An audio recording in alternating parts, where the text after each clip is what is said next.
Hey, what's up, everybody? How you doing?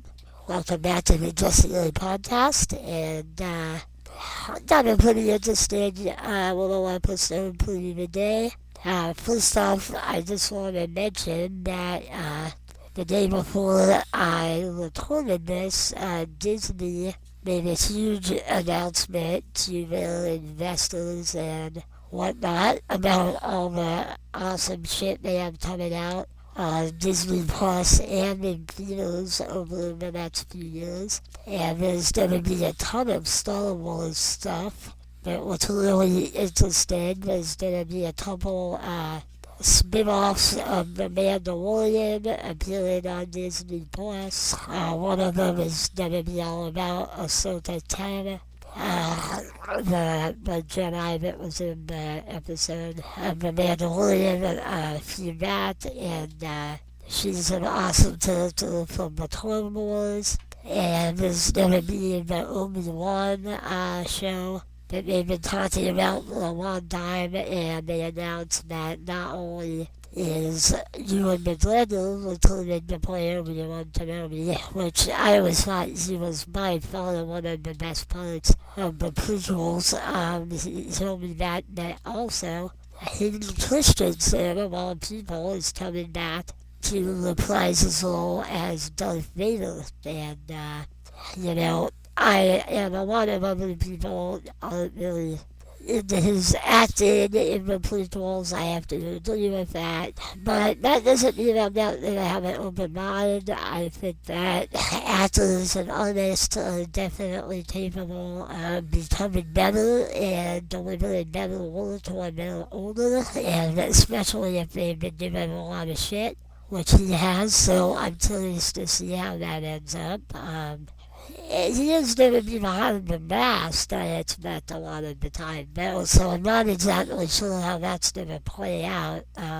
They also announced a couple movies and some other stuff, but the biggest things that I'm the most excited about are in the Marvel Universe, and in the next 5, 6 months, we're going to get first WandaVision in January. So that comes out just a little over a month from now, and that one's really trippy and psychedelic and weird, and Wanda and Vision are somehow trapped in this weird television sitcom universe that they start to question and get out of, and from what I've read, it's going to eventually dovetail into the Doctor Strange sequel, which is going to be about the multiverse. And Elizabeth Olsen is going to be in that as well. So that's going to be really cool, I think. And then they also announced that the Falcon and Winter Soldier and Loki are also coming out in the spring. And there's trailers for all of them, and they look really, really awesome, all three of them. I totally encourage you to quickly go check those trailers out after you listen to this. Watch this, because it's going to be cool. And also, they put out a preview for a cartoon show that's going to be on Disney Plus called What If, and that also looks really cool and exciting. It's going to be inspired by the comics that were called What If, and if you were a fan of Marvel back in the day, like in the 80s and 70s, like I was, I'm sure that you really enjoyed the What If comics a lot, because they were just one-shot ideas about all kinds of crazy ideas, like, what if Captain America was a woman, or what if Spider-Man was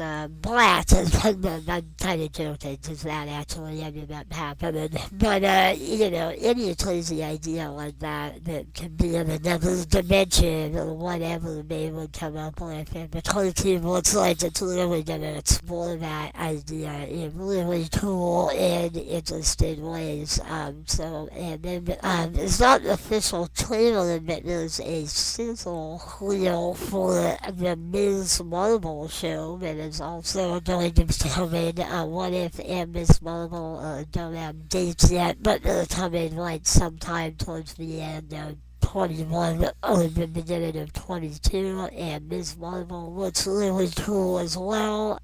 There's a sizzle reel for that you can watch. It's all about Kamala Khan, who is a teenage Pakistani girl who ends up getting very big crazy powers, similar to Captain Marvel, so she names herself after her.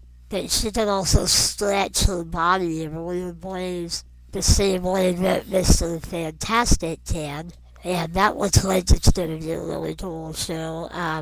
One thing about all these Marvel shows that you can tell from the trailers that makes them look amazing is the budget on these things. Unlike the Netflix Daredevil, Luke Cage type shows, these are going to have extremely large, big budgets with amazing special effects, and they're also going to connect into the Marvel Cinematic Universe, and that's going to be awesome. They announced that, assuming everything goes to plan with coronavirus, that Black Widow, the Shang-Chi, martial arts movie, and the Eternals, cosmic movie, which is all about the gods that created the Marvel Universe, are all going to come out in theaters in 21, so hopefully that will actually happen. Cross your fingers with that. And it'll be awesome to see the Black Widow movie finally, because that has been in the can for over a year, and it's the next chapter in the cinematic universe, which we haven't gotten a taste of since Spider-Man, the sequel, which was pretty good, but not quite on par with the first one or the, Endgame or Captain Marvel or Infinity War. But not bad for the Spider-Man movie, in my opinion. Excuse me.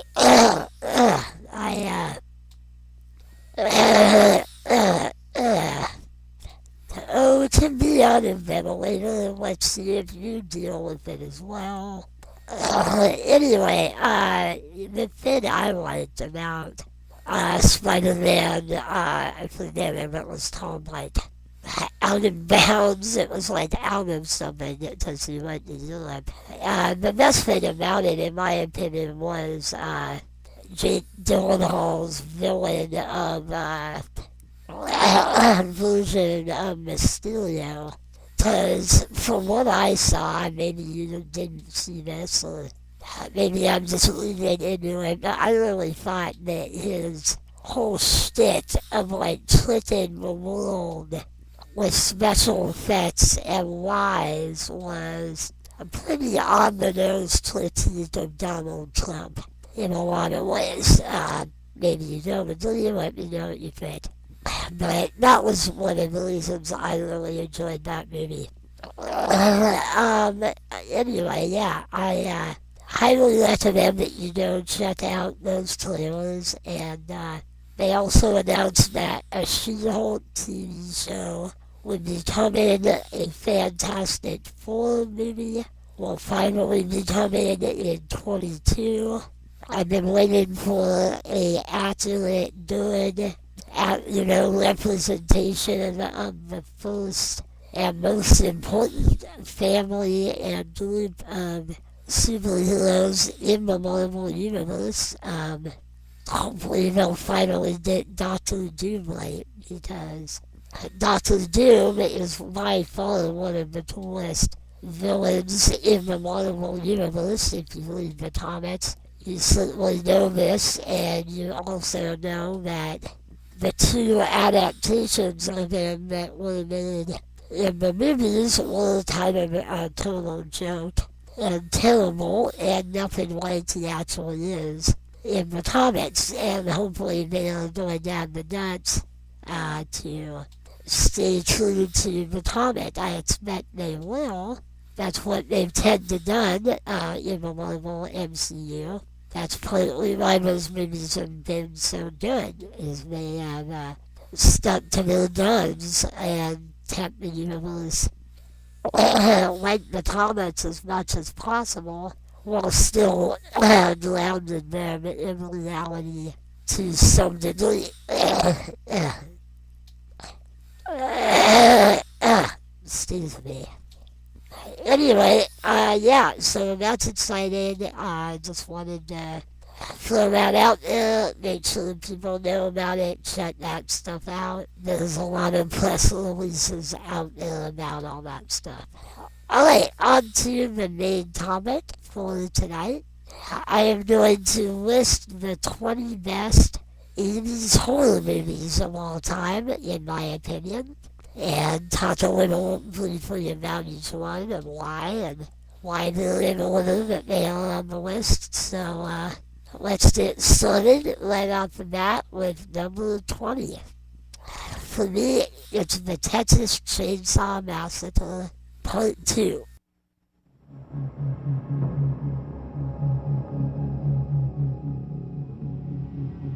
"13 years ago, audiences across America were horrified by the savagery of a faceless killer. In the wake of this bizarre rampage, he vanished. Now, after more than a decade of silence, he has come out of hiding.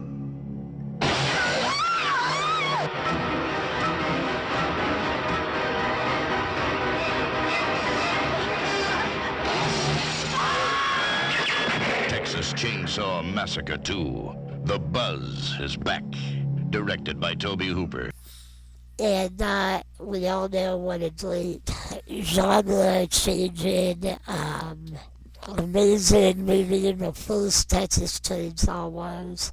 It was one of the greatest horror films and one of the scariest movies ever made. But it really had any gore at all in it, which a lot of people don't even know. There's this weird syndrome of people remembering things like chainsaws turning into flesh and people getting shown like hooks going into their bodies and stuff, and none of that is in the movie. The only slight door in the whole movie is at the very beginning when the hitchhiker character cuts himself and Franklin briefly with a knife, and it's not even like a stab, it's just a little slash, and that's one of the most powerful things about that movie, is how the set design and the intensity of the performances and the just like psychosis that the whole vibe of the movie has makes you think that you saw things that you didn't. But why is Part 2 on here as opposed to a lot of other sequels that popped up in the 80s? For me, it has to do with the fact that it's a satire of the first film. It's a lot more comedic, and it has some amazing actors in it, like Dennis Hopper, of all people, plays one of the main sheriff that's hunting the family in it, and he delivers a very Hopper-esque, over-the-top performance that's very amusing. Caroline Williams is really good as the radio DJ, heroine, final girl character, and she acts her ass off and gets to play with some really interesting ideas of violence and sex, and she does a really good job with it. There's a really interesting scene when Leatherface puts the chainsaw between her legs as if he's going to, cut her open from the crotch up, and she uses his sexuality to confuse him and stop him from killing her, and it works. And it's really interesting seeing that plays with the idea of violence and sex and how they can cross over, and it's really interesting movie, and she sees the role as a very strong feminist role, which I would agree with. And the other reason I like it a lot is it introduces Bill Moseley as the hitchhiker, not the same actor that played him in the first film, and in the second movie they actually call him Chop Top, because he has a plate in his head by this time. And it's the first movie that Bill Moseley acted in. He got discovered by Toby Hooper just from like an audition tape. I think it was actually a short film that he made that Toby Hooper liked a lot, and he went on famously to play one of the Firefly family members in The House of a Thousand Corpses and The Devil's Rejects and Free from Hell, the Firefly trilogy. And he's amazing in those movies, especially in The Devil's Rejects, and I just think he's a really cool guy because he's in a band with Buckethead, and he's just like always been a really cool guy. He talks to fans a lot and is at conventions a lot. He's just a really cool actor and an interesting dude, and I've always liked him a lot. And it's cool to see him make his debut in Texas Chainsaw 2. It's a really good horror comedy, so if you're on the outlook for one of those, you can't go wrong with that.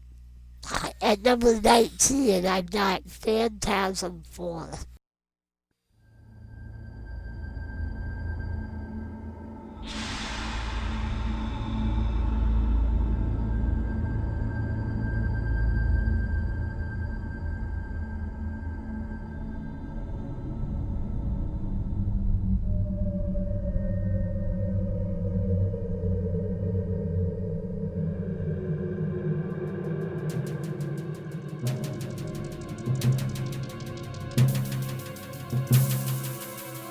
For 20 years, the secret of the spheres has remained a mystery.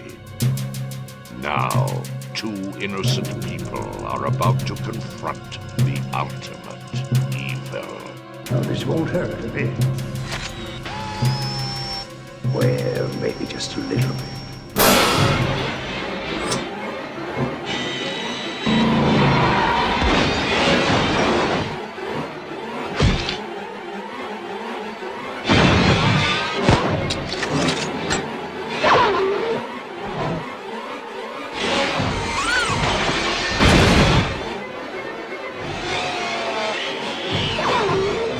The sci-fi horror thriller with balls. Phantasm IV. Boy.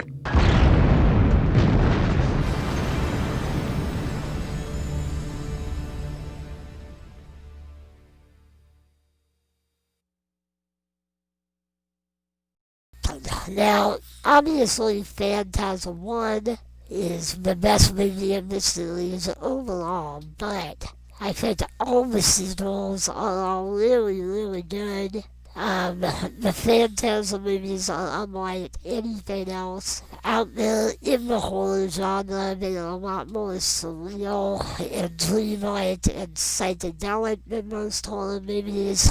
They are all about this really bizarre bad guy from another dimension called the Tall Man that shrinks dead people down into these like midget zombies that do his bidding, and he's trying to build an army to like take over the world and take over another planet. It's kind of unclear.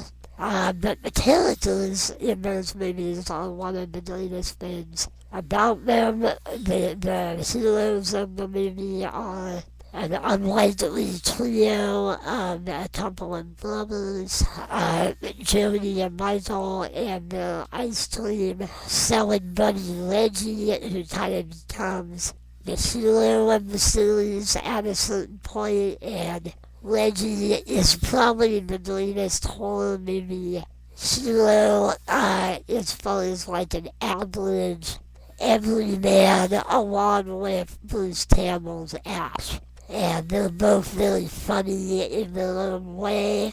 Ash is more, slapsticky, but Reggie is more kind of gets in trouble by fitting with his dick a lot of the time, and it's all very humorous and funny and good. But he also kicks a lot of ass, and it's great. And the reason I put Phantasm IV as opposed to 2, which also came out in the 80s, is because it has Michael, that was played by a guy named A. Michael Baldwin, from the original movie in it, as opposed to what Phantasm II, which was maybe at a better budget and in some way had better action scenes than 3 or 4.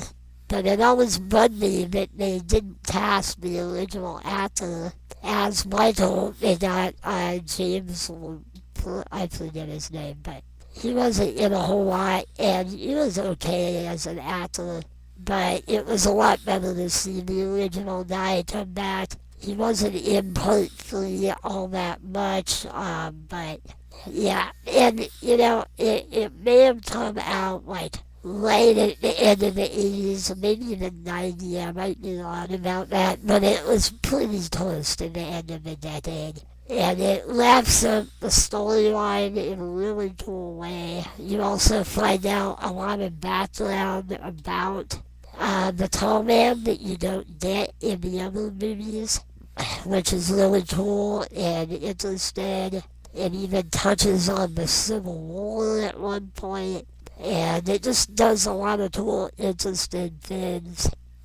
One of the reasons all the Phantasm films are so consistent and good is that they are all mostly have the same actors, but are also all written and directed by Don Coscarelli, an amazing independent filmmaker in his own right. He also did the movie Beastmaster in the 80s that was really cool. And then they actually ended up doing a 5th and final Phantasm not too long ago, like 2016, I believe, called Oblivion. He actually didn't direct it, but he did write it, and it definitely fits in with the story very well, and is also definitely worth seeing. All 5 of the movies are great in their own weird way, and I can't recommend them enough. One of J.J. Abrams' favorite films and series as well. Okay, going on to 18 is Angel Hunt. Mr. Angel, my client, Monsieur Louis Satcar. Do you by chance remember the name Johnny Favorite? My interest is only in finding out if he's alive or if he's dead. You want me to check it out?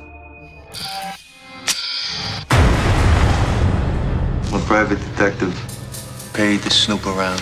He's dead, Mr. Angel. Well, you know what they say about slugs. They always leave slime in their tracks. Are you afraid? Yeah, I'm afraid. I'm a murder suspect already in 2 cases. Did you kill him? No, but the cops might think I did. The Prince of Darkness protects the powerful.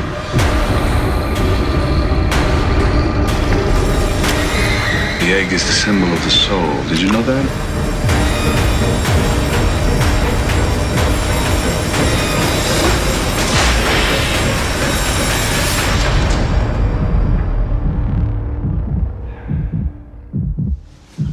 It's funny, I have a feeling I've met you before. Angel Heart is a really interesting movie. It was directed by Alan Parker, the guy that did Pink Floyd The Wall. He made some other really interesting visually striking movies, like Fatal Attraction and some other ones. Very visually stunning, very stylish.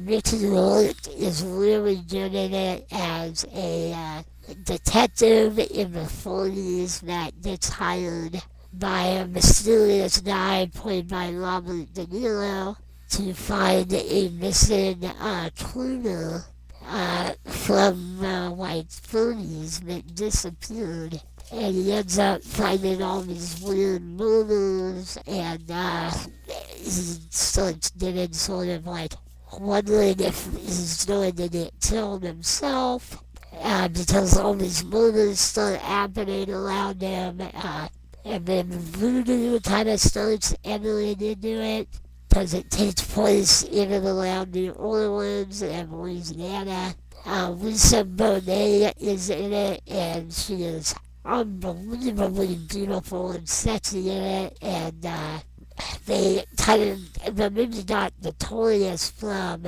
a scene that initially got the film an X-rated a sex scene between Mickey Rourke and her that sort of mixes in violence and blood and rape, and it's really intense and gnarly, but they ended up cutting it a bit for the theatrical release, and but yeah, it's an amazing, very unique horror mystery film with a really good twist ending, and yeah, I like Alan Parker a lot.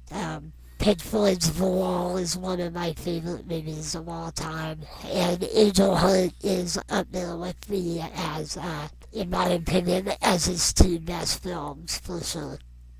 A really good soundtrack as well, worth checking out if you're a soundtrack collector and connoisseur like I am. Alright, number 17, the original Child's Play.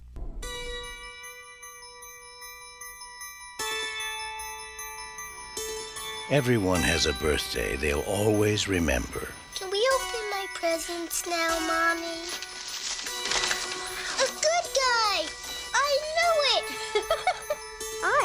I'm Chucky. He's something, isn't he? This is Andy's. Time for bed, Andy. Good night, baby. Good night, Aunt Maggie.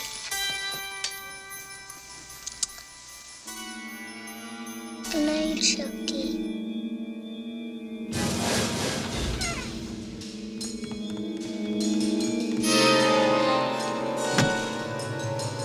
Everyone knows most accidents happen at home. How did that happen? This is no accident. Andy! I'm Detective Mike Norris, homicide. Andy! Miss Peterson's dead, Miss Barkley. She fell from your kitchen window. Someone's moved in with the Barkley family, and so has terror. Mommy, I know who was on the counter. Andy! Who, Andy? Chucky. Nobody believes you about Chucky. He came alive in my hand. Oh, for God's sake. Why won't you believe me? Because I'm sane, Mrs. Barkley. Sane and rational. No one believes the truth.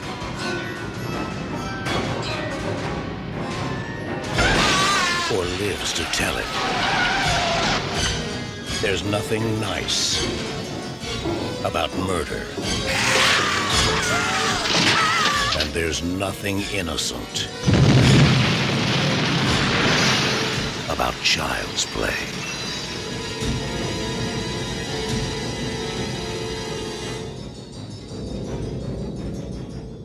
What can I say?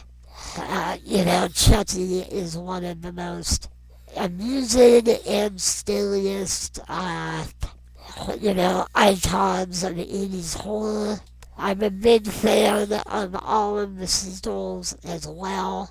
They started getting a lot more comedic, obviously, once it got into like Bride of Chucky and Son of Chucky.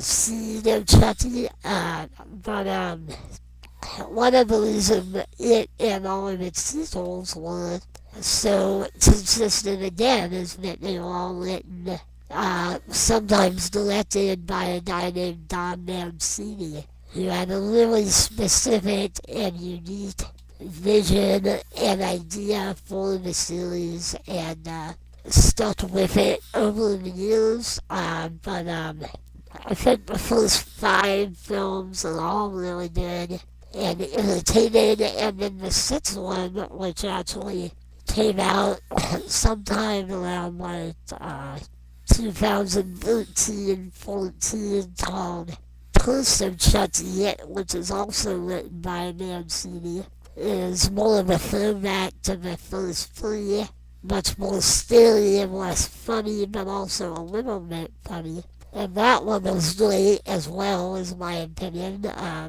All of the first 6 are really solid and worth seeing. But the reason the first one was so good and why I picked it above the others is that it started off full series. It was really well made. Brad Dourif in particular does a really amazing and creepy job of voicing Chucky and also playing the serial killer that, gets killed and ends up possessing the doll. And, there's just a lot to recommend about Child's Play. It scared the shit out of a lot of people that saw it when it came out. A lot of kids saw it way too young, so that makes sense. The kid that plays Andy does a pretty good job as a child actor and is really believable. The direction and just the whole vibe of the first film, something about the idea of a child knowing that something horrible is happening and none of the adults around them believing them is a great genre trope. And they use it really well in Child's Play, and of course then the adults end up getting killed because they don't believe him, and that's one of the biggest lessons of these movies is if a kid is saying something really fucked up and unbelievable is going on, it might not be the best idea to just completely dismiss what he or her is saying. Just the thought, adults out there that are total rational believers in science and nothing else. Just saying. Alright, moving on to number 16, I believe. Let's see. Yes, is John Carpenter's Within. Mayday. Mayday. Anyone hear me? This is U.S. Station 31. You read me? Found something in the ice. We need some help down here. Can anybody hear me? We found something. We found something. We found something.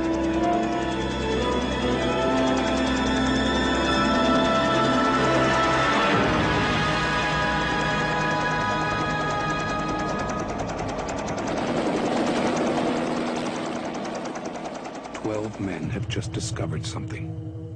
For 100,000 years, it was buried in the snow and ice. Now it has found a place to live. Inside. Where no one can see it, or hear it, or feel it. I know I'm human. Some of you are still human. This thing doesn't want to show itself. It wants to hide inside an imitation. It'll fight if it has to, but it's vulnerable out in the open. If it takes us over, then it has no more enemies. Nobody left to kill it. And then it's won. You guys gonna listen to Gary? He can beat one of those things!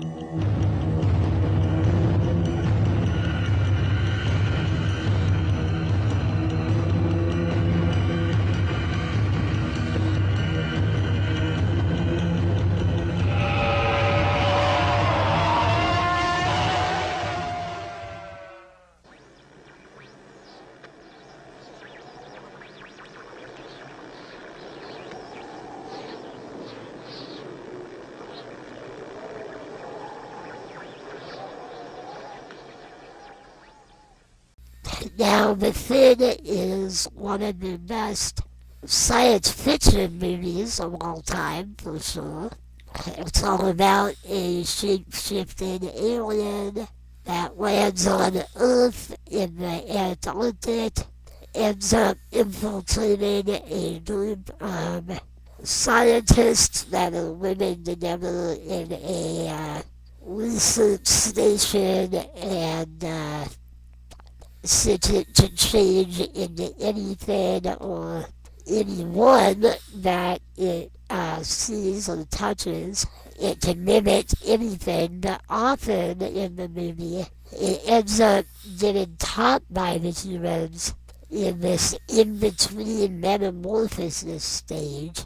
So it just keeps shifting into weird and different, unbelievable alien monster creatures that are unlike really anything that has been seen in a movie to date or after, like up to that point or since, like the effects done by the guy Greg Cannom that also did the effects for The Howling and The Lost Boys, did stuff in that movie that is just unreal and surreal and Dada-esque and just trippy and disturbing as fuck. And the acting in it is great, especially by Kurt Russell and Keith Gordon, and it becomes a very paranoid battle between the people trying to figure out which of them are the alien and which of them is human. And part of the reason that it didn't do that well in the box office that year is that it came out right around the exact same time as E.T. And everybody was in love with E.T. and wanted the aliens to be cute and cuddly and relatable, and The Thing alien was not that. It was the antithesis of that in a big way.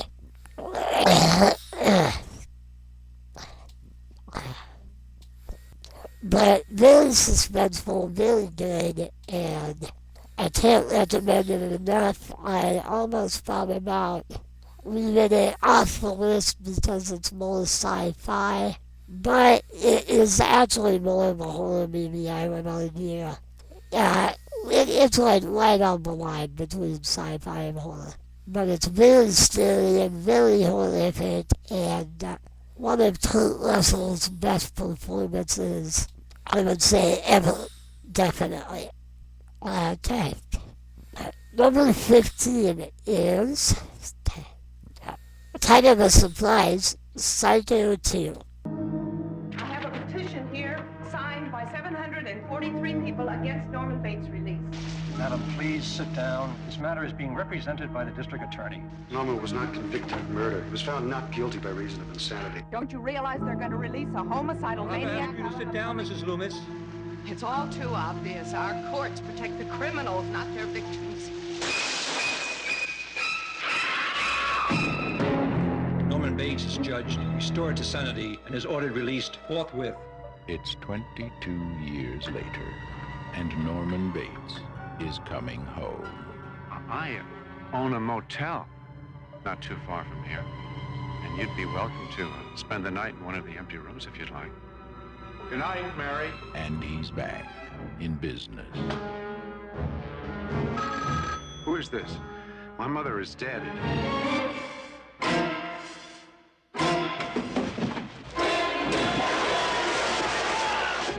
I'm telling you, there was a note on that wheel for my dead mother.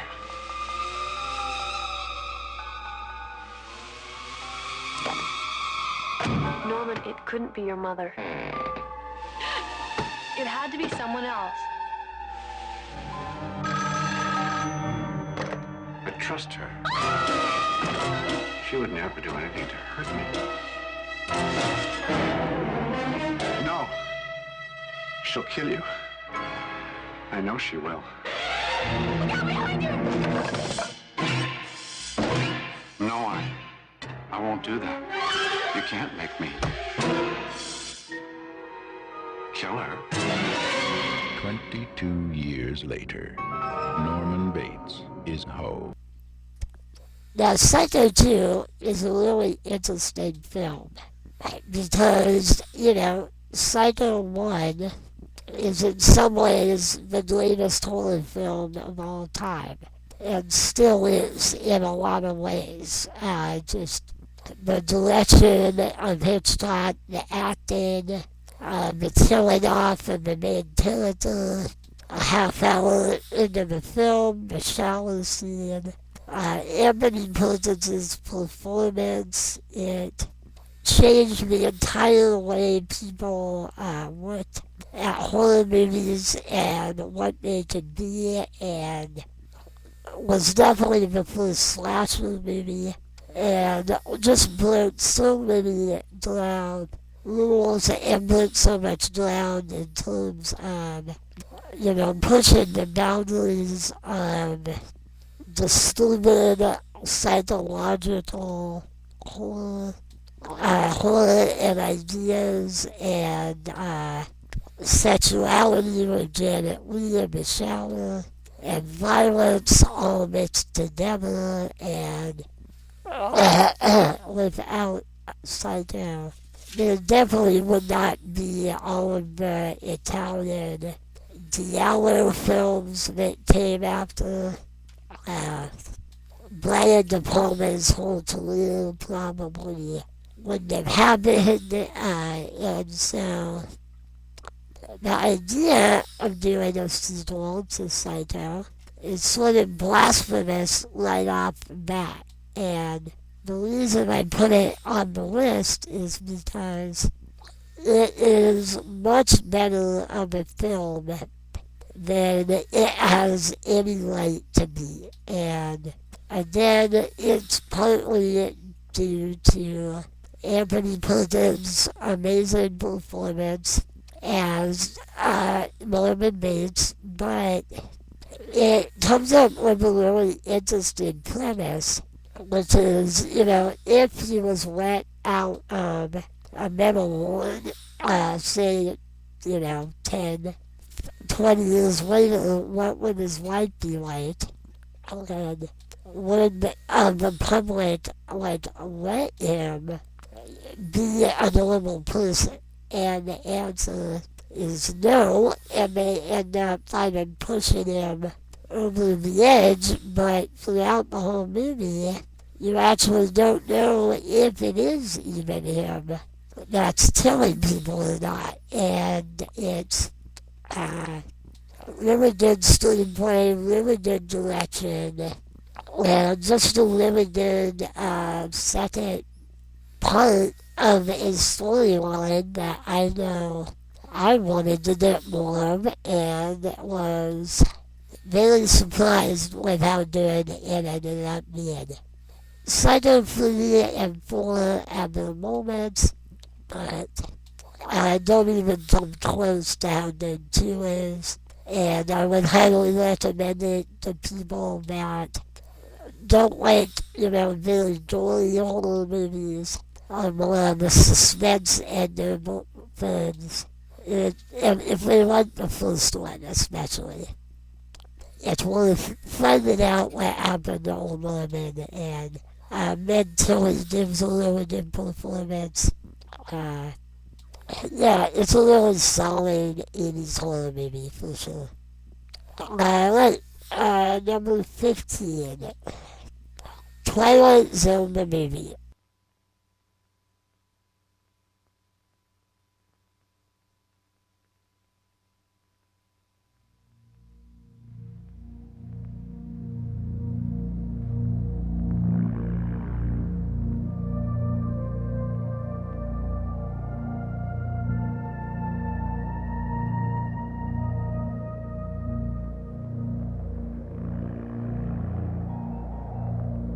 On June 24th, 4 acclaimed directors, George Miller, John Landis, Joe Dante, and Steven Spielberg, take you to another dimension.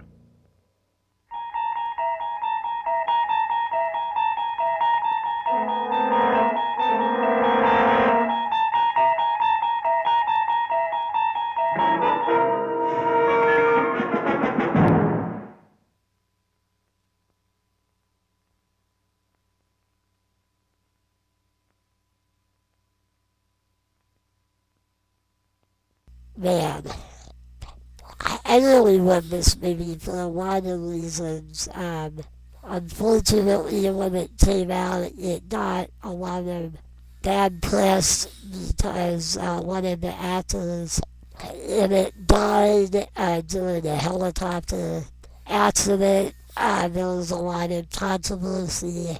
I think one of the Vietnamese actors in it as well died, and a lot of people blamed the way John Landis handled the stunts.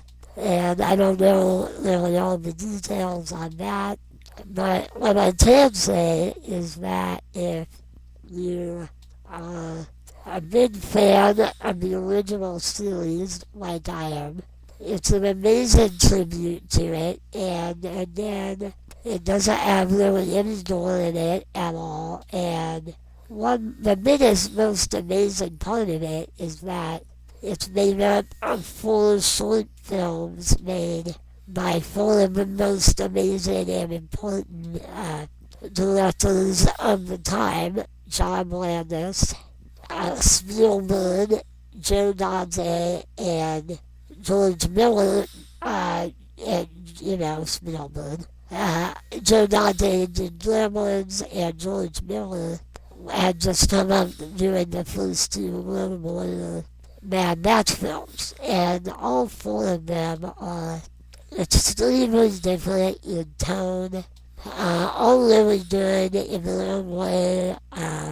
The first one John Landis does is a really good critique of racism. The Spielberg one is a little cheesy and hokey. It's probably my least favorite of the 4, even though I'm a big fan of Spielberg in general. He just went a little too far with his cutesy feel-good vibe a bit, in my opinion. But it does have a great, amazing performance from Statman Carruthers, one of the greatest black actors of all time.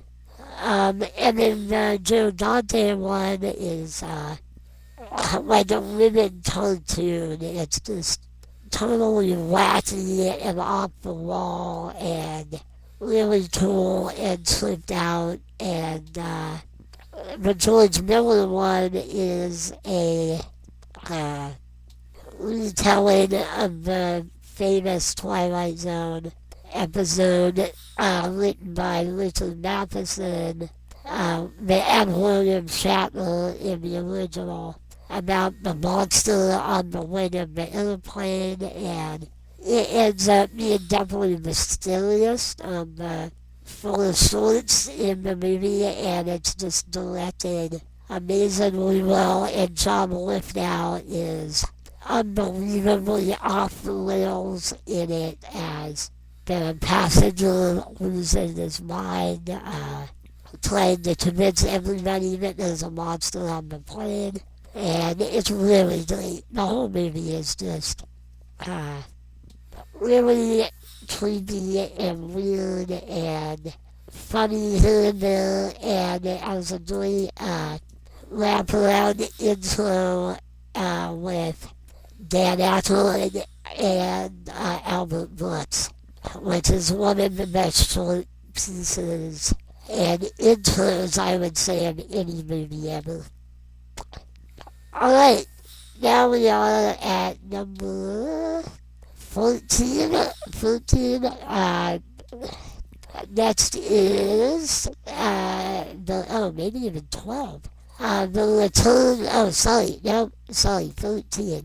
We are at The Shining. I don't suppose they told you anything in Denver about the tragedy we had up here during the winter of 1970? I hired a man named Charles Grady as the winter caretaker. From what I've been told, he seemed like a completely normal individual. But at some point during the winter, he must have suffered some kind of a complete mental breakdown. He ran amok and killed his family with an axe. Well, you can rest assured, Mr. Ullman, that's not going to happen with me. That's right. Mom, do you really want to go and live in that hotel for the winter? Sure I do. It'll be lots of fun. The only thing that can get a bit trying up here during the winter is the tremendous sense of isolation. Is there something bad here? I fear you will have to deal with this matter in the harshest possible way. I believe that I killed you with Danny. You did this to him. Didn't you? I'm not gonna hurt you. I'm just gonna bash your brains.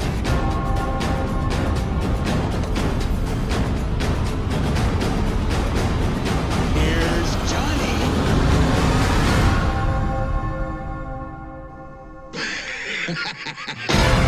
Okay. Now, a lot of people might say, why isn't The Shining at number 1 and 2? Okay, I will tell you why, at least for me, why that is. Yes, I would agree that The Shining by Kubrick is one of the greatest films ever made in a lot of ways. The set design, the acting by Nicholson and Duvall is amazing. Statman Columbus as well, just mentioned him, is amazing in it. The creepiness factor, the, direction of it, all of it is great, and of course Jack Nicholson gives one of the most totally insane, just nutso performances of all time in any movie ever that has to be seen to be believed, and I never get tired of watching it. It always cracks me up and amuses me, even though it's also genuinely disturbing at the same time. My problem with the movie has to do with my being a huge Stephen King fan, and as a lot of people famously know, Stephen King hated Kubrick's adaptation of it. Stephen King actually wrote a screenplay himself based on the book, and it was very personal and important to him because a lot of it was about alcoholism and about how alcohol slowly takes over someone's personality. And yeah, there are obviously ghosts in the Overlook that play on him and that adds to it, but the main difference between the book and the movie, besides a lot of small details here and there, is that in the book, Jack Torrance is a very committed, loving, good man that really cares about his family and wants to protect them and wants to take care of them. And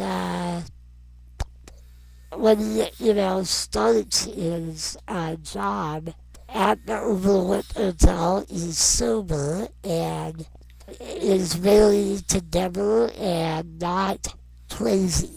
And Jack Nicholson, on the other hand, comes off as a complete lunatic 5 minutes into the movie, and it's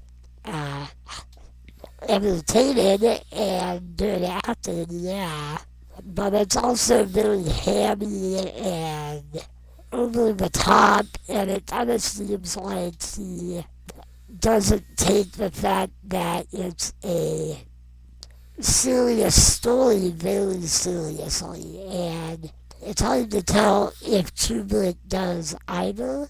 A lot of the time, it almost seems like he's making a critique of horror movies in a lot of ways, rather than trying to make a great horror movie. I don't know.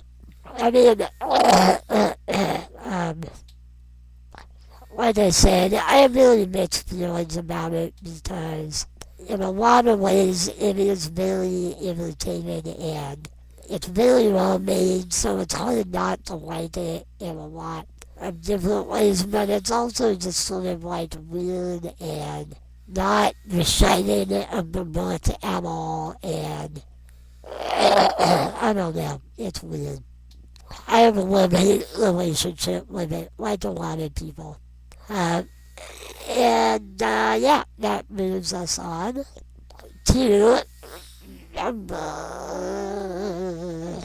12, The Return of the Living Dead.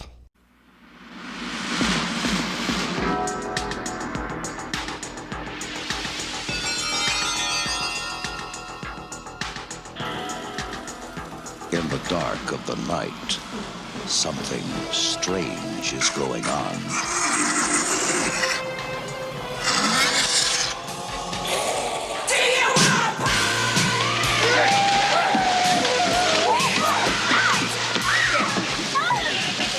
You see that movie, Night of the Living Dead?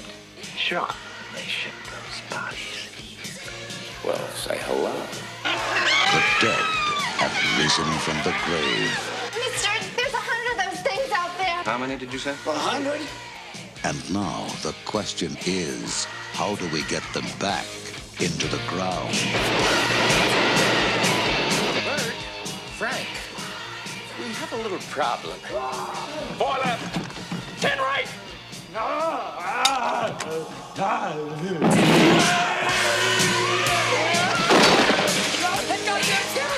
It's all over everything! Stupid asshole! Watch your tongue, boy, if you like this job! Like this job!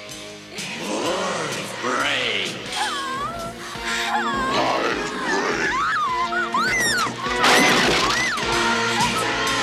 Medical science is baffled. And it's a puzzle, because technically, you're not alive. Why do you eat people? Not people. Brains. How do you kill something that's already dead? Well, how do I know, Fred? I don't know. Let me think. It's not a bad question, Bert. In that movie, they destroyed the brain to kill him. Is that what they did? The brains, right. Brains! Brain! The brain! I hit the brain! Oh! Get it off! Get it off! Get it off! Get it off! Get it off! The military is nervous. Usual crap. The police are confused.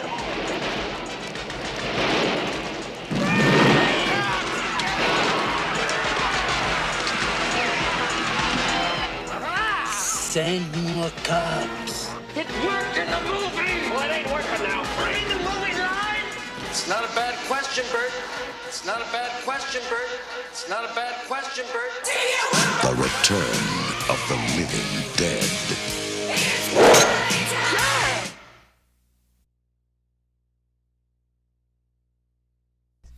Man, The Return of the Living Dead is such a great horror comedy. It's a satire and homage to the George Romero Dead movies. Came out after Dawn of the Dead, I believe, right before Day of the Dead, and it is one of the few horror movies where the characters are aware of Night of the Living Dead and Dawn of the Dead as films, and they talk about them in the movie. And so the rules that are established in those movies are, adopted and used in the film as well. It's a very 80s movie. It's very punk rock. It has a punk rock soundtrack, which is great. The acting is very over the top, but very funny.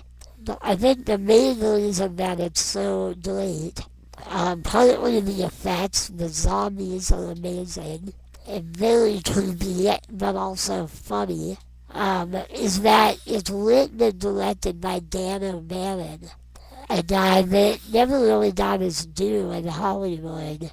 He wrote Alien, but everybody always just talks about Ridley Scott and not him that much when they talk about it, and his screenplay is just really sharp and on point, and a really funny satire of both consumer culture and just kind of dumb behavior in general. Also, the military it makes fun of a lot, and kind of portrays as very dumb, and basically their dumb ideas and incompetence lead to the zombie apocalypse, basically, and it's very silly, and there's a lot of things, like in a lot of horror movies, where if the main characters hadn't made such bad choices, things would never have gone as bad as they do now.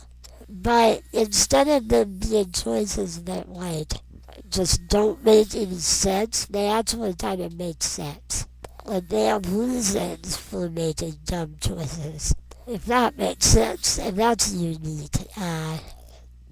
So I really love the whole vibe of it. I love the whole 80s feel of it. There's a really good documentary about it, making it, that's out there. That's really good as well, that you should check out if you're a fan of the film. And lastly, Renee Twiddly, who is one of the sexiest stream queens of all time, plays a punk rocker chick in it, and she is very hot and very entertaining, and does an amazing nude strip in a graveyard, which is a lot of fun. And yeah, Return of the Living Dead is just a very quintessential 80s movie and zombie film, and one of my very faves for sure. Alright, at number 11, The Lost Boys.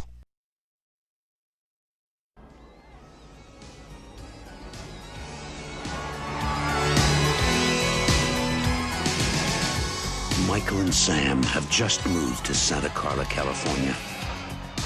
They're about to discover its secret. Notice anything unusual about Santa Carla yet? No. It's a pretty cool place. If you're a Martian. Or a vampire. When you scream.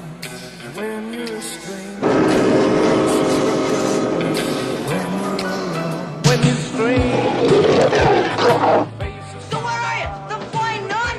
I'm your brother, Sammy. Help me! Stay back! Stay back! What's happening to me, Star? Get yourself a good sharp steak. Drive it right through his heart. You're a vampire, Michael. My own brother, a damn blood-sucking vampire. Oh, you wait till Mom finds out, buddy. When a vampire buys it, it's never a pretty sight. Michael, they're coming! Oh, shit!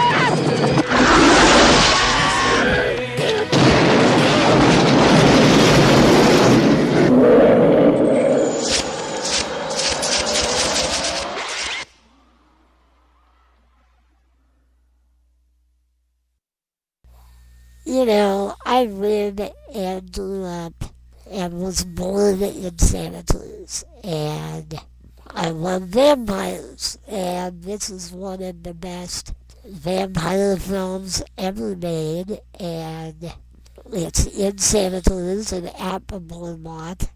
It was the first movie to really use Santa Cruz in a big way, and the fact that it was horror vampire movie, of course, made me love it, but beyond that, it was a great vampire movie. The effects are amazing, the acting is great, the directing is great. It has really cool performances from a young Corey Feldman and Corey Haim, R.I.P., and it just is a good vampire mythology movie. It's very MTV and comic book inspired, which I loved at the time, since MTV and comics were a very big part of my childhood, for sure. And, just the whole vibe of it, Diane Wiest and Bernard Herrmann and Jason Patrick and Tifa Sutherland and Herrmann all did really good performances. Sorry, not Bernard Herrmann, that's the guy that did all of Hitchcock's music. Bernard someone, the guy that plays the grandpa, he's great in it, and it has a really good twist ending, and I love The Lost Boys, and always will, and I'm also a really big fan of Us, the movie that Jordan Peele made and released that was filmed here in Santa Cruz as well, and used the boardwalk and even references The Lost Boys in it as well. Both really great horror films, and the two biggest movies ever made in Santa Cruz, and that's interesting because say what you want and what that means about Santa Cruz, if anything. I mean, the one thing that us definitely points out, which is very true, is that Santa Cruz is a very white town. And that is definitely true, and has always been the case. We've got a lot of surfers, but not really any black people to speak of. So there you go. Make of that what you will. Alright, at number 10, I think, I love this movie, The Hunger. Sarah Roberts is in jeopardy. Hey, lady, how about it? Stay with her. Help her, for she has begun to feel the awful horror of the hunger. John Blaylock, the hunger, has given him everlasting life. Until now, pray for him. Miriam Blaylock. She feeds 1 day in 7 on the unsuspecting, and soon she will turn into something that you will never be able to forget. No matter how hard and how long you try, fear her.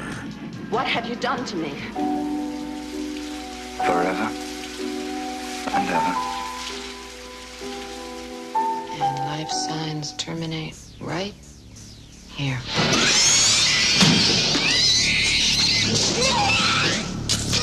What am I going to do?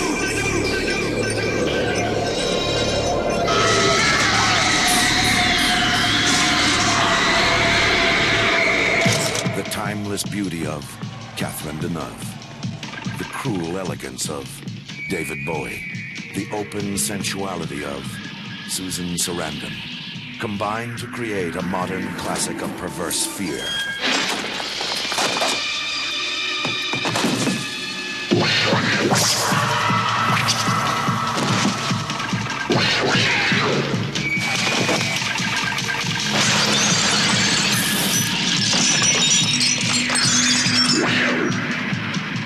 Haunting, mysterious, sensual, strange, perverse, riveting. The Hunger.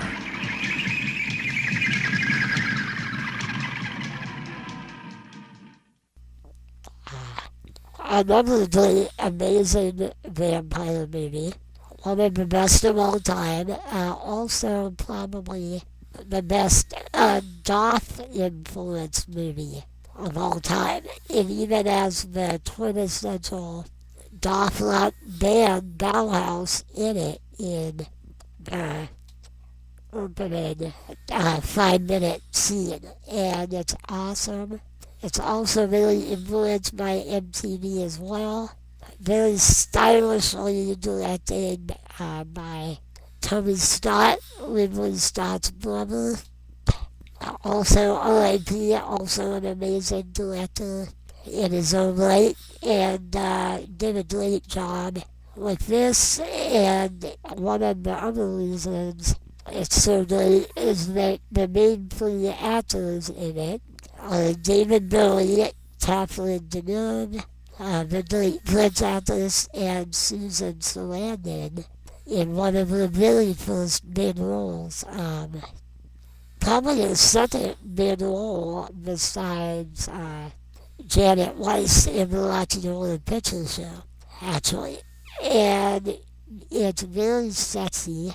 There's like a love triangle that takes place between the three of them, and there's a very hot lesbian scene that occurs between Sarandon and Cannom, and that in and of itself was pretty ahead of its time for 1982 or whatever it was. I'm pretty sure it was 82. And yeah, it's just not, if you're a goth person and you haven't seen it, you're not a real goth, I'll say that. I was a goth for 3 years, so there you go. I had the black hair and the combat boots and did the whole deal right in high school. It was silly, but it was also fun. I get goth records and the whole vibe a lot. Death is, appealing in a weird way, and kind of sexy in a weird way. What can I say? Especially if you're not that scared in it, I think. So yeah, check out The Hunger if you haven't. David Bowie does a really good acting job in it, and the makeup effects are great, and it's more disturbing than scary. But it's a great 80s horror movie for sure. Number 9, Hellraiser 2, Hellbound.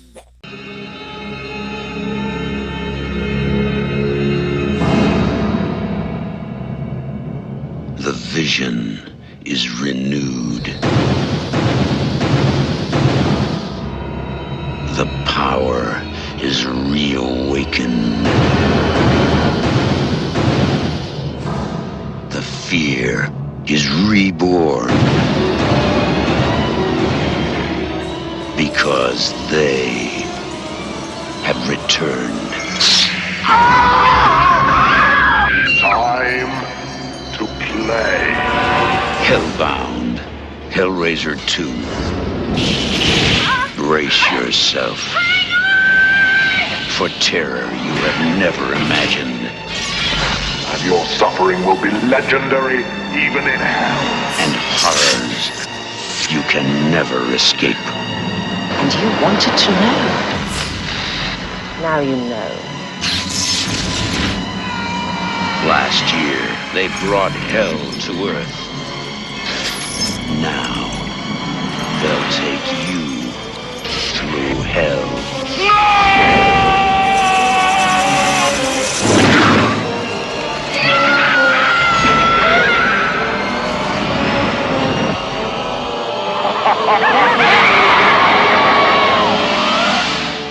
Hellbound, Hellraiser 2. Time to play. Now, as you'll see, there are quite a few sequels on this list. And that's one thing that I think is really interesting about 80s horror, is that a lot of the sequels were as good, if not better, in a lot of ways than the original movie. Now, while I love Hellraiser 1 a lot, it was written and directed by Todd Barker, one of the greatest horror authors of all time. And he's wrote a really good script, and it had really good effects. It was really fucked up and disturbing, and it introduced the Cenobites, the S&M type demons from hell, and the whole mythology of them to a little degree. The first movie is really more about a fucked up romance about a woman that is so obsessed with this sick, bad relationship that she had with a guy that ended up dying, that she's willing to kill other guys by seducing them and bringing them back to the house and then killing them with a hammer in order to bring her dead lover back to life. And the Cenobites themselves aren't really even in the movie all that much until the very end. And Pinhead is just one of the coolest and most iconic horror bad guys of all time, and very cool looking, as a lot of people have said. A lot of people rented the movie just because of the image of him on the front of the box at the video store. But the reason I like part 2 a little more is that it's way more about the Cenobites themselves and what they are, and you actually get to go to hell and see what hell looks like, and that's really cool. And there are some really fucked up, just gross, disturbing, gory parts in it. And it's cool to understand more about what Pinhead was as a human before he became a demon, because you find out that he actually was a human being that ended up opening up a puzzle box that opens the gateway to hell and the Cenobites. And it's just, I don't know, I think it's a better portrayal of the Hellraiser universe. And it has the same actress from the first movie that plays Tristy, and it's really cool. And it's all about a doctor that runs an insane asylum and basically tortures the patients as a way to help open the box to hell and get the Cenobites to appear. And it kind of flips the plot of the first film on its head and inverses it, because the guy that runs the insane asylum is actually trying to bring the woman that was in the first movie back to life. So that's kind of an interesting twist as well. And just a great Hellraiser movie. And one of the best in the entire series, for sure. They really weren't that great after part 2. Unfortunately. Maybe it'll get a good reboot someday. Who knows? I would like that. Yeah, number 7? No, wait, number 8. Yes. One of my favorite movies of the 80s, by far, The Fly, the remake by David Cronenberg. I think you're making a mistake. I think you really want to talk to me. Sorry, I have 3 other interviews to do before this party's over. Yeah, but they're not working on something that'll change the world as we know it. They say they are. Yeah, but they're lying. There is a limit, even to the imagination. Human teleportation, molecular decimation, breakdown, and reformation is inherently purging. Where our greatest creations meet our deepest fears. Something went wrong, Seth. When you went through, something went wrong. You are about to go beyond that limit.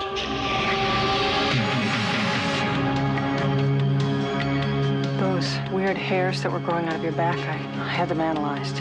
But they were definitely not human. If you saw how scared and angry and desperate he is. I'm sure Typhoid Mary was a very nice person, too, when you saw her socially. No! You're afraid to be destroyed and recreated, aren't you? You're changing, Seth.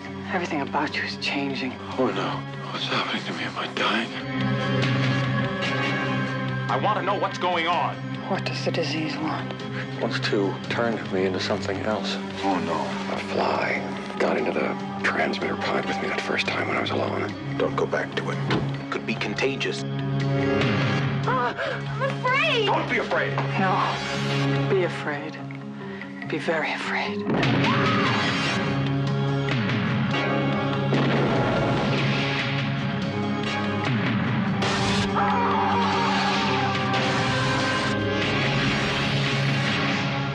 Help me. Please, help me.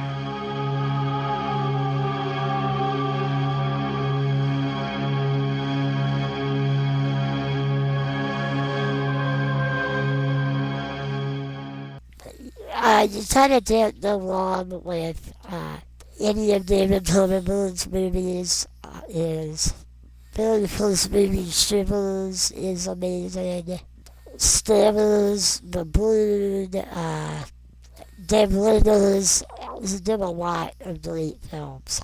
The Fly is an amazing acted tour de force by Jeff Goldblum and Gina Davis. It's one of the greatest films ever made about what someone would be willing to do for one if their partner was dying or had a terrible disease. And instead of the first film from the 50s, where the scientist accidentally ends up getting his head stuck on a fly and a fly's head on his body, it is more about, it's still about teleportation pods, which is a really cool idea, but in the movie, of course, a fly ends up getting stuck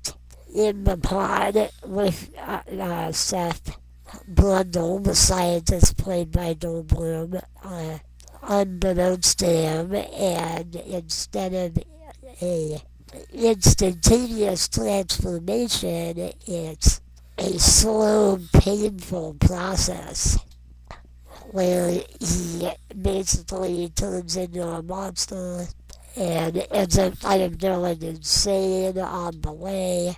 And the effects in it are incredible by a guy named Chris Wallace, who didn't do a whole lot after that, except he actually did direct the sequel that came out that didn't have Goldblum or Gina Davis in it. It had really amazing effects and makeup, but it didn't have a great script or plot, and it just isn't even as close to amazing sci-fi horror classic that The Fly is, and it's very sad and sexy in places, and the effects are just disturbing and gross as fuck, and it's scary, and it really boggles my mind, kind of the whole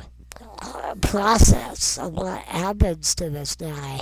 And it, as a disabled person, is an interesting look at sickness and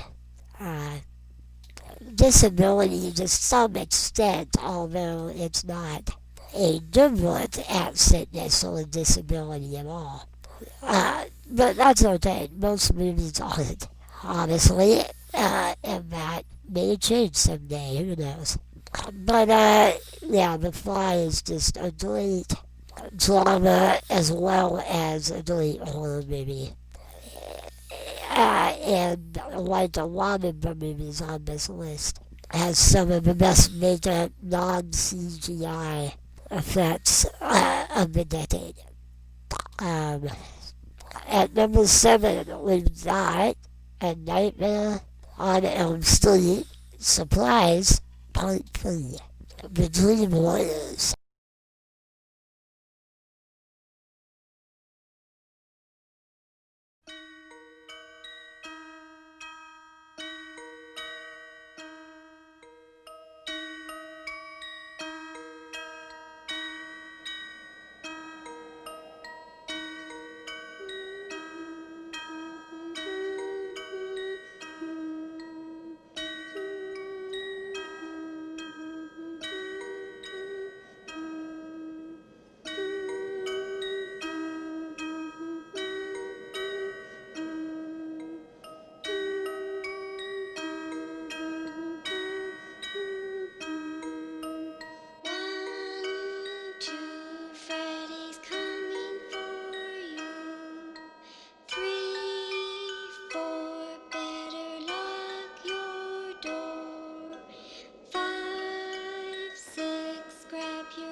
Nightmare on Elm Street Part 3.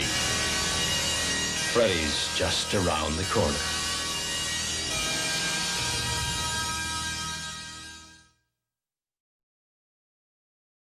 Now, don't get me wrong.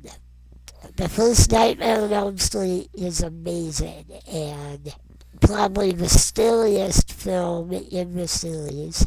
And introduced Freddy Krueger and the whole idea of a wisecracking, serial killer slasher icon that goes after you in your dreams, which was what made it so unique and scary and psychedelic and surreal. And the first film is great, but I think unlike part 2, that was not that great.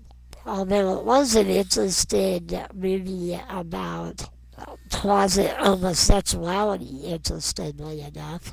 And that's one of the only reasons to give part 2 a watch, honestly.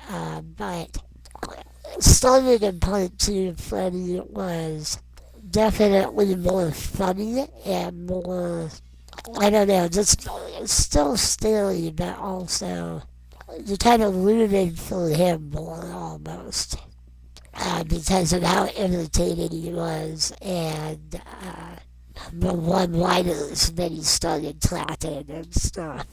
And part 3 did a really great job of that as well.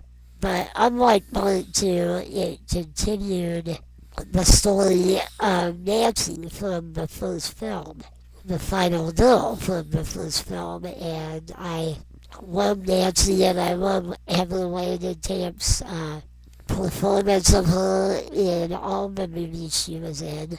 She was also in part 7, which was the new Nightmare film, which was a really interesting take on the series, and the only movie besides part 1 to be written and directed by Wes Craven, and it was about the actors from the first film and Wes Craven himself being attacked and stalked by Freddy in real life, which is, it's not a perfect film, but it's really good. And a really good idea, and it one of the first self-referential postmodern horror films. And definitely the best sequel besides Part 3. But the reason Part 3 is so great is that it has a bunch of kids that Freddy is going after that are taught by Nancy how to fight that by realizing that they're in a dream and basically using the lucid dream idea as a jump point to be able to fight that against Freddy. And so they all develop their own unique powers that they use against them, some more than others. But the effects of it are great, Freddy is great. You get way more of a background about Freddy and how he got created and why he was a psycho killer to begin with. And it's really cool and really interesting, and yeah, it's a great nightmare movie, and a lot of the fans of the series favorite, and for me it kind of ties with the first one, but it has a lot going for it that the first one didn't that made me pick it over it just a little bit. So there you go. Number 6? Yes. Alright. At number 6, Poltergeist.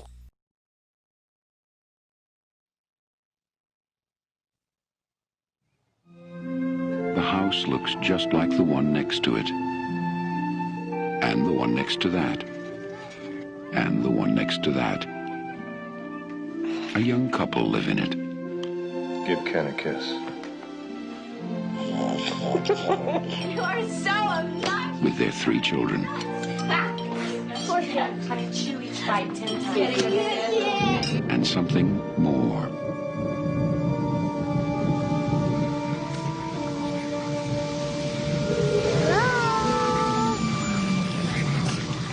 They're here. Sweetie, remember last night? Do you remember when you woke up and you said you were here? Uh-huh. Well, who did you mean? Who's here? TV people. Something's funny going on here next door. Something, We were wondering if maybe you had experienced any disturbances lately. What kind of disturbances? I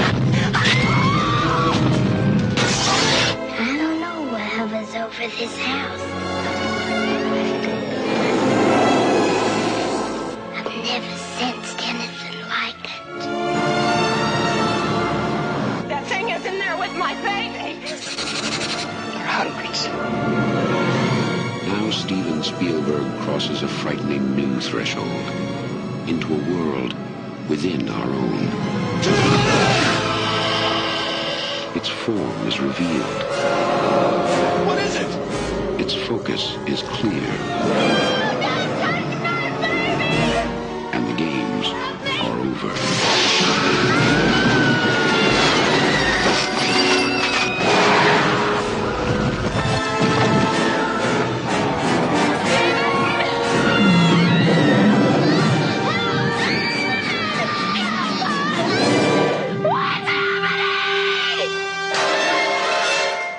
Poltergeist.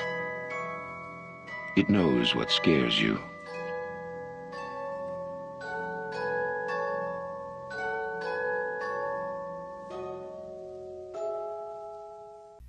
And the great amazing thing about Poltergeist is that it was the product of a meeting of the minds between Toby Hooper, the writer and director of Texas Chainsaw and Texas Chainsaw 2, and Steven Spielberg. And the whole idea was, at least in Spielberg's mind, was to write a horror movie and haunted house movie that kids could actually handle and enjoy. But that was still scary as shit, and that's why he picked Toby Hooper as the director. R.I.P. Toby Hooper, another great director that died a little bit too young, and he was a chain smoker, though. What are you gonna do? And it really ended up working, and it was one of the first horror movies, besides movies from the 30s, 40s, and 50s and 60s that I saw as when I was like 9, something like that, maybe 8 even, and it scared the shit out of me.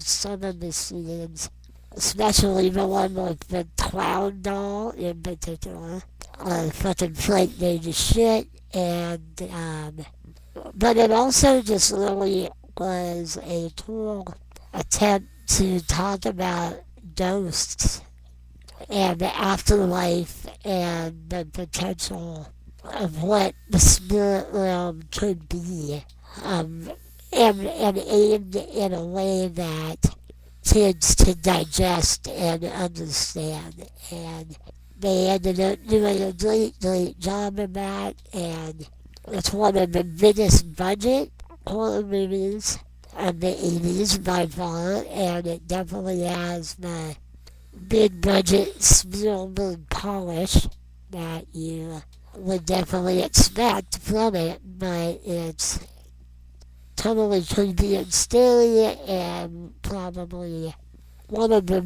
definitely one of the top 3 best haunted house movies ever made, I would say.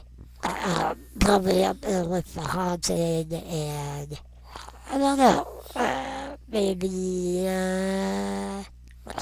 possibly Paranormal Activity, or maybe The Conjuring even. I like those new movies a lot. Alright, at number 5. Probably my favorite vampire movie of all time, Fright Night.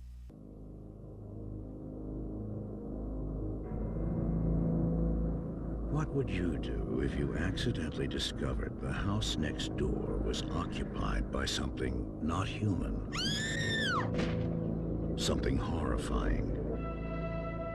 Something unspeakably evil.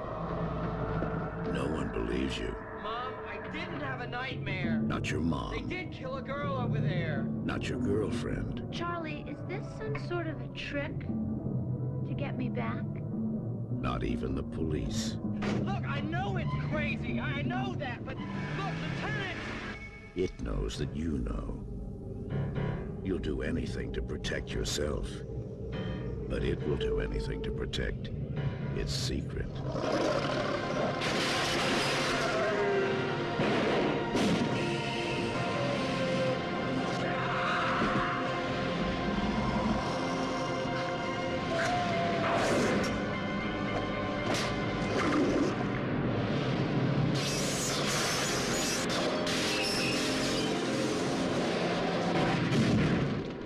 Fright Night.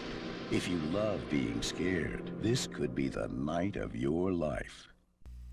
Now, Fright Night is just a really cool idea. It's about a high school horror movie fanatic that, is kind of an outcast and nerd.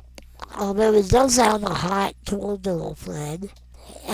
He actually has a friend that is kind of even more of an outcast and ends up, he has to talk to him because his friend is even more of an expert on vampires and horror movies than he is.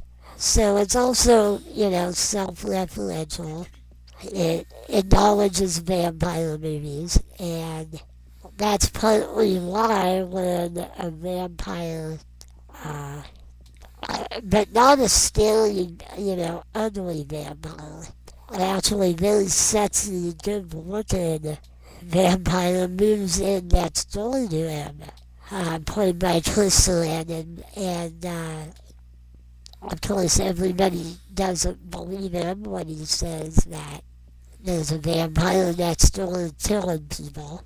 And so that he has to end up convincing everybody around him before it's too late. And he ends up enlisting the help of a vampire killer guy from the movies that has killed vampires in films but hasn't really been in the limelight in a long time and needs a job, so he ends up paying him to help him kill the vampire. And it's just got some of the best vampire action and effects in any vampire movie.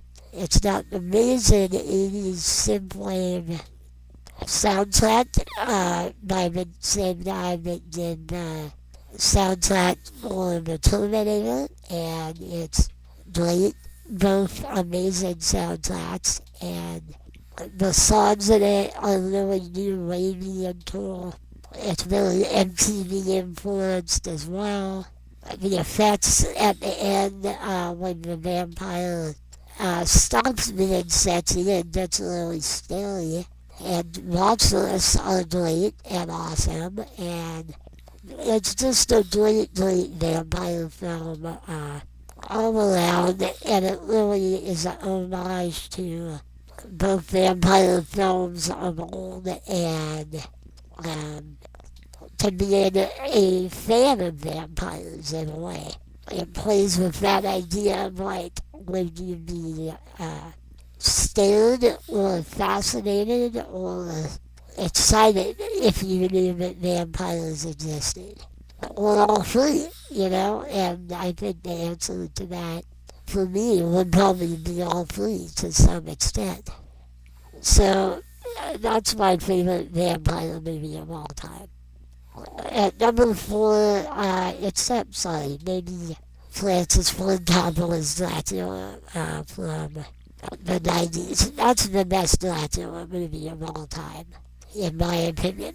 Even though there's been some other great ones, like Nosferatu and the original one, Bela Lugosi, and the Frank Langella one in the 70s. They're all pretty decent, but that 90s one, man, that was great. Maybe because I saw it on acid in the theater, that might have something to do with it, but I don't think so. I think it's literally just one of Coppola's best movies. But I digress. At number 4, Reanimator.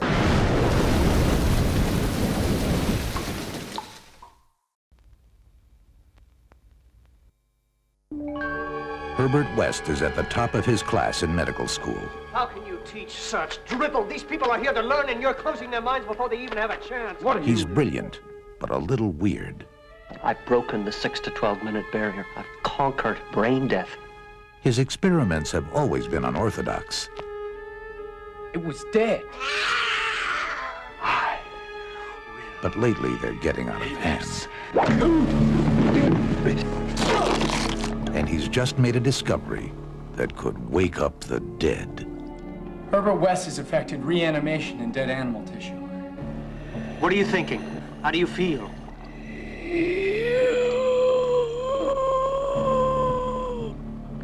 You? 15 cc's of reagent being administered. Once you wake up the dead, you've got a real mess on your hands.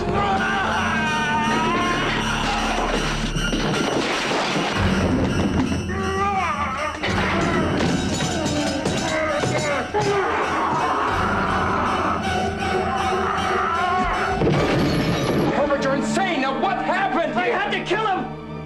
He's dead? Not anymore.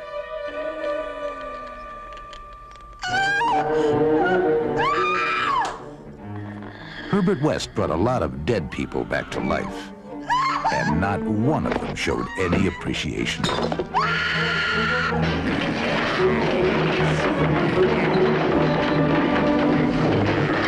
H.P. Lovecraft's classic tale of horror, Reanimator. Mr. West. You'll never get credit for my discovery. Who's going to believe a talking head? Get a job in a sideshow. It will scare you to pieces. I talked about this movie somewhat at length in my first podcast.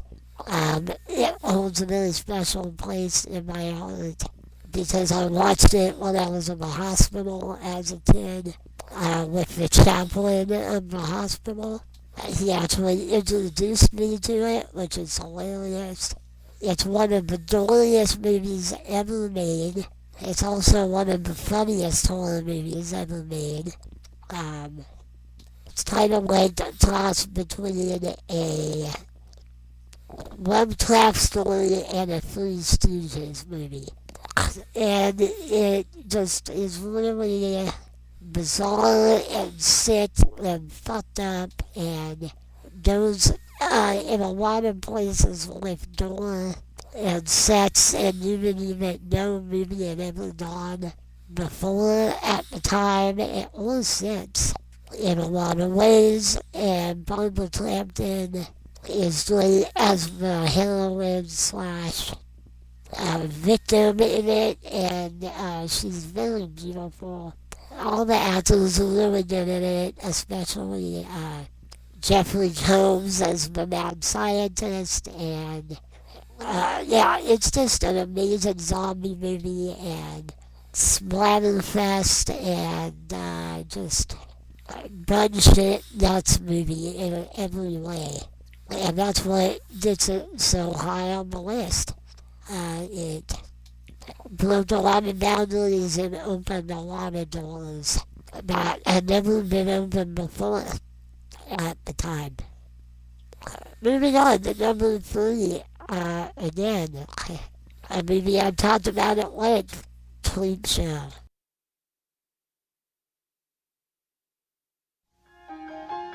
Coming soon.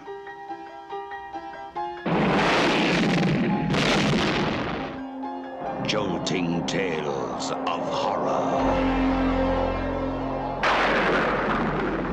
Creep Show. From the author of Carrie, The Shining, and Cujo.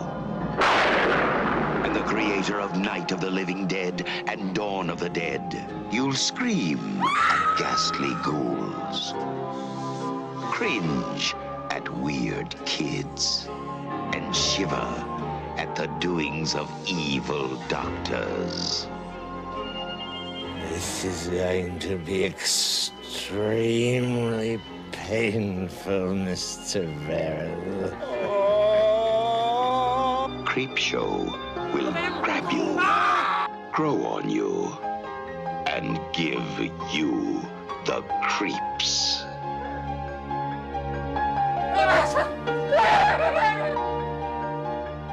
No, this is going to be an entirely new experience.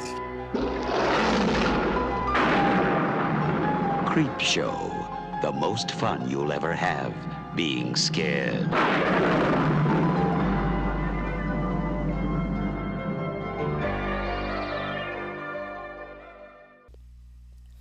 The brainchild and baby of Stephen King and George Romero. I've said a lot about it. It's an amazing homage to the EC comics of the 50s. Very gross and disturbing and scary, but also somewhat aimed at kids, and a lot of fun, and looks like a comic the way it's shot and framed a lot of the time. Some of the best effects that Tom Savini ever did were made, and it's filmed with great actors, both from the classic era of cinema and went on to be big actors later on. Great fun horror movie, and definitely worth being in the top 3. Number 2, alright, the best werewolf movie ever made, hands down, An American Werewolf in London. La la la la la. Isn't this fun? Lovely stroll on the moors. Did you hear that? I heard that. What is it? You think it's a dog? Nice doggy. Good boy.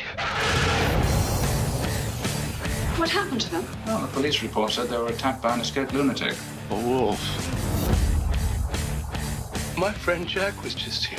Ah! Told me that I will become a monster in 2 days. Your dead friend, Jack. Yes. Gotta believe me, David. Believe what? You're one of the undead, and I'm a werewolf. Tomorrow night's the full moon. You're gonna change. A what? You'll become... I know. A monster.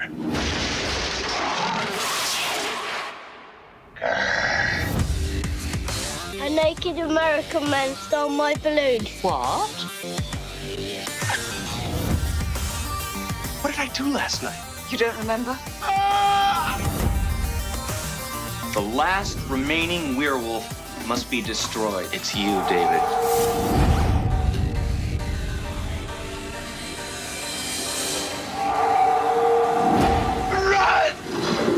Good Lord.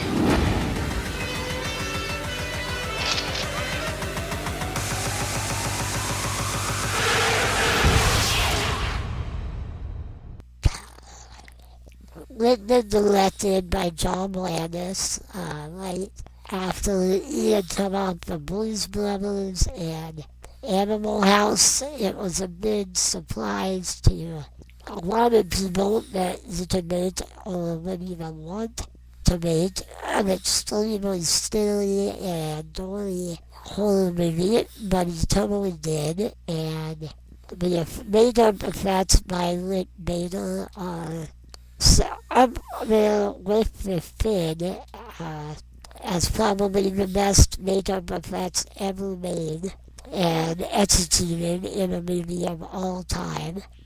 Rick Bader won the first Academy award for Best Makeup Effects for it.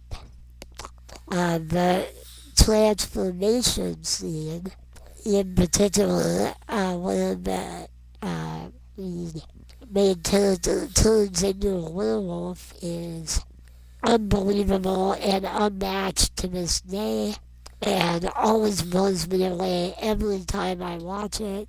And it has great werewolf mythology in it.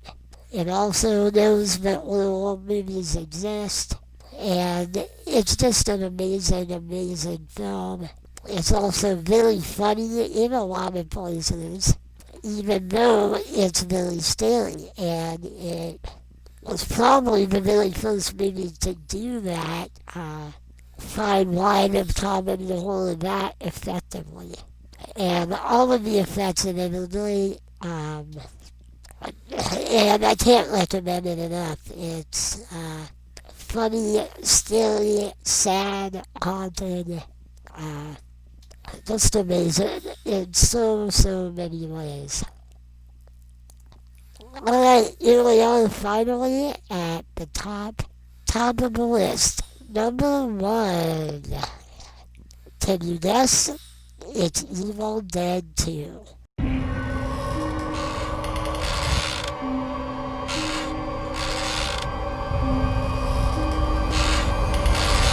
all right. I don't think so. There's something out there. It lives out in those woods. In the dark. Something that's come back from the dead.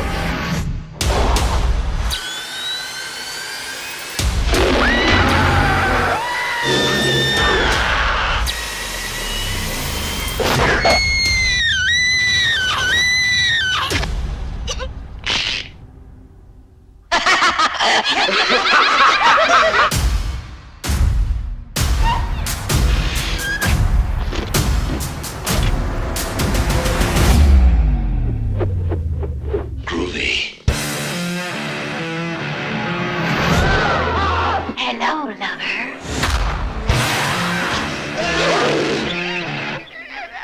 Son of a... I'll swallow your soul! I'll swallow your soul! Swallow this.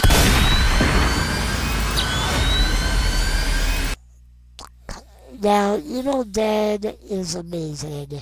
The first film introduced the idea of deadites and the whole idea of this scary demons from another dimension that will possess the living when somebody stupid enough decides to read from the Book of the Dead, the Necronomicon.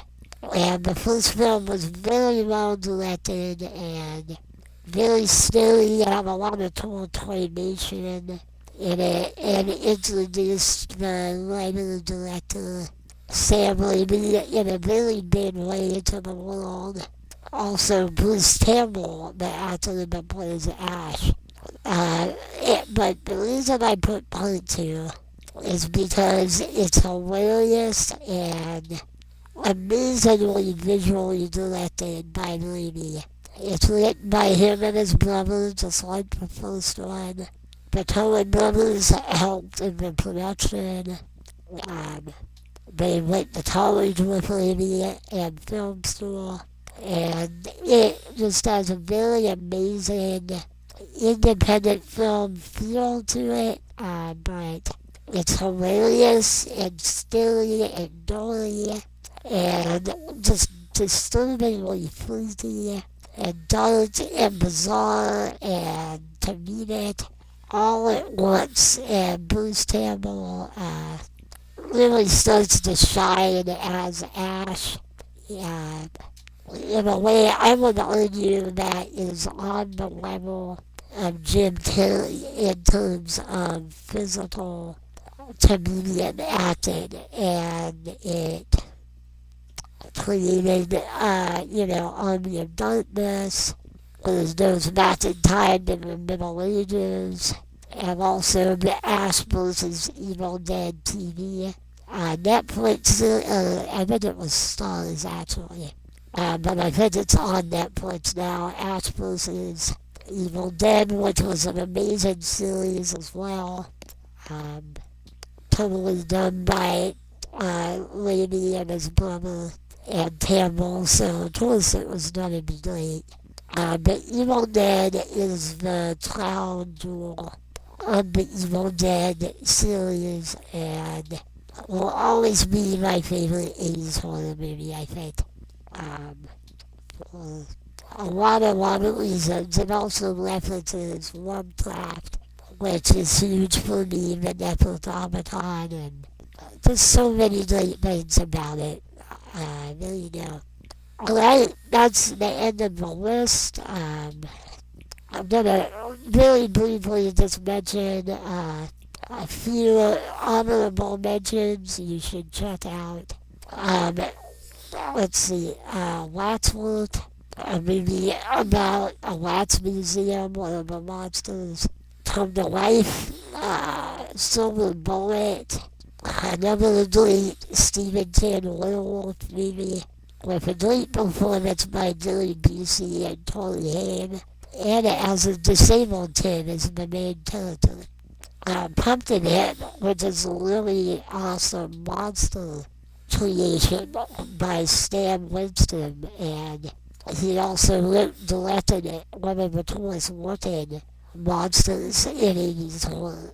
Prince of Darkness, a really good movie about evil and Satan by John Carpenter. It's very scary in its own right. Near Dark, which was another stylish kind of hit vampire movie, which was great. The Monster Squad, which was a total homage to the Universal Horror Monsters. Maniac, one of the most disturbing and darkest of the slasher films, has an amazing performance in it by the killer. And the remake with Elijah Wood is actually very good too. House, which was a tool also somewhat aimed at kids, haunted house horror movie directed by Steve Miner, one of the guys that directed some of the Friday the 13th. Gremlins, of course, is amazing in its own weird puppeteer way. Friday the 13th, just because of Jason and the introduction and like how obsessed everyone got with slasher movies because of it. The first one is probably the best movie in the series in some ways, but part 4 is great as well. By far the best Jason movie, I would say. The Dead Zone, another great Stephen King adaptation, and also directed by Corbin Byrne, with one of the best early performances by Christopher Walken. The Howling, the other probably best werewolf movie ever made, that actually came out the same year as American Werewolf, and the remake of The Blob, which was just a really fun, good sci-fi remake of the original, but a much better film overall. There you go, I love 80s horror movies, if you can't tell, and I will probably have a lot of interviews and talks with 80s horror filmmakers and actors in the future. So I hope you enjoyed that, and I hope you enjoyed watching all the previews and stuff too. Have a great night. I'll see you guys next time around.